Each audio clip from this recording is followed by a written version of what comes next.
Good day and welcome to X News Channel.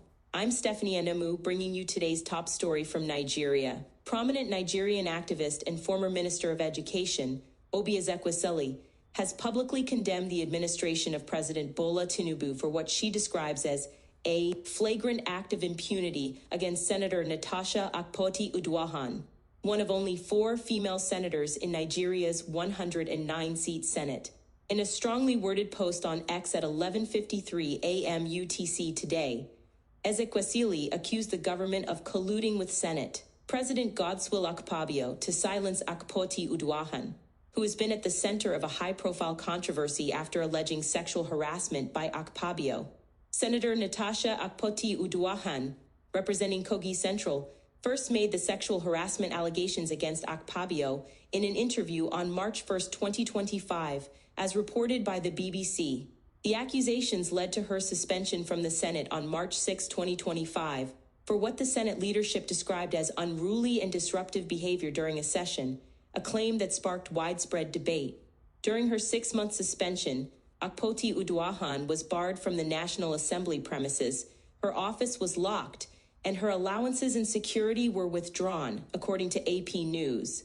The controversy escalated on May 16, 2025, when the federal government filed criminal defamation charges against Akpoti-Uduaghan at a federal Capital Territory High Court, following remarks she made on live television alleging that Akpabio had plotted to kill her. This legal action drew criticism from groups like the North Central Women Front NCWF, who, on May 24, 2025, urged President Tinubu to withdraw the lawsuit, arguing it signaled political oppression of women in Nigeria, as reported by the news.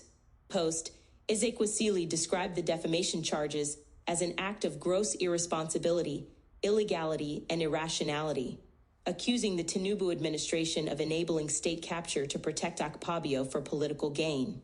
She highlighted that Akpabio has refused to submit to an independent investigation or fair hearing regarding the harassment allegations, further eroding public trust in Nigeria's democratic institutions. Ezekwesili outlined 4 specific demands for President Tinubu. 1. Discipline the Attorney General for pursuing what she called frivolous and dangerous charges against Akpoti-Uduaghan, urging the withdrawal of the case by June 3, 2025. 2.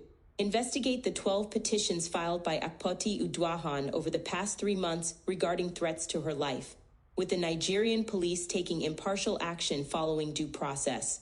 3. Reinstate Akpoti-Uduaghan's security personnel, allegedly withdrawn by Akpabio in a petty act of retaliation for her allegations. 4. Ensure the government stops making a mockery of our democracy in the eyes of the world by addressing systemic gender inequality and political repression. Quoting her late mother, Ezekwesili warned Tinubu that a word is sufficient for the wise, emphasizing that the president's choices in this matter would carry significant consequences for his administration's legacy. The X post has sparked a polarized response online. Supporters like Akurede Shotayo praised Ezekwesili for speaking out, noting that history will be kind to you, Ma. Adnan Abdullahi Adam referenced a prior accusation of sexual misconduct against Akpabio by Joy Nunye, questioning the Senate president's credibility. However, others, such as Akinlai Olabanji, criticized Ezekwesili's tone as disrespectful, while Oladeo Alabi argued that the matter should be left to the courts, questioning the need to involve President Tinubu directly.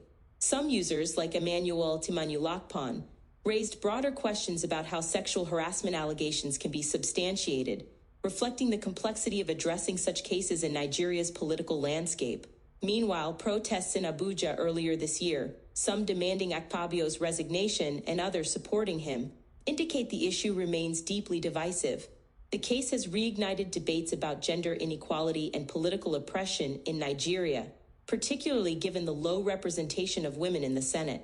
The NCWF statement in May highlighted concerns that the lawsuit against Akpoti-Uduaghan could set a dangerous precedent for women in politics. As of now, neither the presidency nor the Senate leadership has responded to Ezekwesili's latest statement.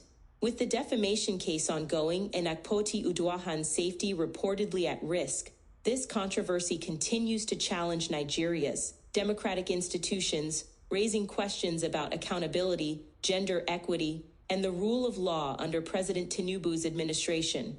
That's it for now on X News Channel. Stay tuned for more updates, and thank you for watching.